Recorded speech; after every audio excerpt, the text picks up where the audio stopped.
അന്ന് ശ്രീ എം ശങ്കരൻ നമ്പൂതിരിപ്പാട് കേരളത്തിൻ്റെ മുഖ്യമന്ത്രിയാണ്.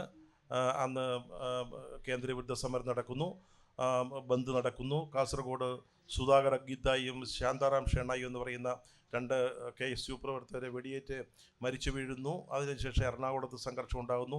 ആൽബർട്ട്സ് കോളേജിൽ വലിയ നരനായാട്ട് നടക്കുന്നു. ഈ ഒരു സന്ദർഭത്തിൽ അന്ന് കേരളത്തിലെ രാഷ്ട്രീയം ഏതാണ്ട് കുറേ കാലം EMS വേഴ്സസ് ഉമ്മൻചാണ്ടി എന്ന ഒരു തലത്തിലേക്ക് വരികയാണ്. അപ്പോഴാണ് അദ്ദേഹം ഉമ്മൻചാണ്ടി മുഖ്യമന്ത്രി പറഞ്ഞു, ഈ ലാത്തി എന്ന് പറയുന്നത് പുല്ലാങ്കുഴലാണെന്നൊന്നും വിചാരിക്കണ്ടെന്ന്. പോലീസുകാരിലിരിക്കുന്ന ലാത്തി കൊണ്ട് പുല്ലാങ്കുഴൽ വായിക്കാല്ല, തല്ലി ശരിപ്പെടുത്തി കളയുമെന്നാണ് അദ്ദേഹം പറഞ്ഞതിൻ്റെ അർത്ഥം.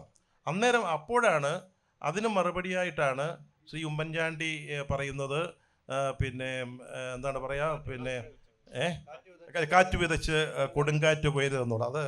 അത് ഞാൻ ഓർക്കുന്ന പിന്നീട് ഞാൻ അതിൻ്റെ ഫയൽ നോക്കും, മനോരമയിൽ ഞാൻ വായിച്ചിട്ടുണ്ട്. പിന്നീട് മാതൃഭൂമിയുടെ ഫയൽ നോക്കുമ്പം മെയിൻ സ്റ്റോറിയാണ്. അന്നത്തെ KSU എന്ന് പറയുന്ന ഒരു സാധാരണ വിദ്യാർത്ഥി സംഘടനയുടെ പ്രസിഡന്റിൻ്റെ പ്രസ്താവന അന്ന് മെയിൻ സ്റ്റോറിയാണ്.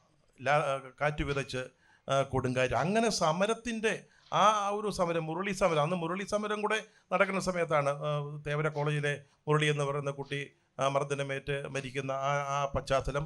ആ ഒരു പശ്ചാത്തലത്തിൽ നിന്നുകൊണ്ടാണ് EMS എന്ന് പറയുന്ന ഒരാൾ, EMS എന്ന് പറഞ്ഞാൽ ഒരു സാധാരണ മുഖ്യമന്ത്രിയോ മന്ത്രിയോ നേതാവൊന്നുമല്ല. നമുക്ക് EMSനെ കുറിച്ചറിയാം.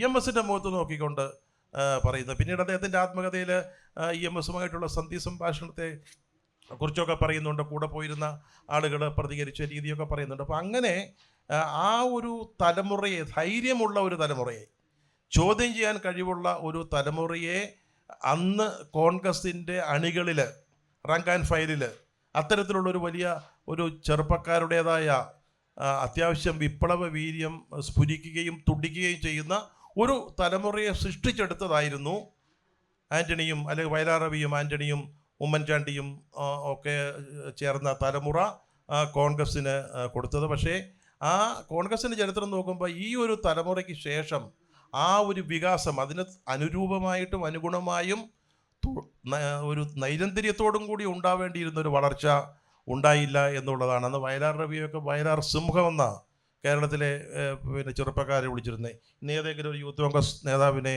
സിംഹമെന്നോ അല്ലെങ്കിൽ പുലിയെന്നോ ഒക്കെ വിളിക്കും. സിംഹമെന്നും പുലിയെന്നും വിളിക്കുന്നല്ല അതിൻ്റെ അന്തിമമായ ഒരു ഇതൊന്നല്ല ഞാൻ പറഞ്ഞത്.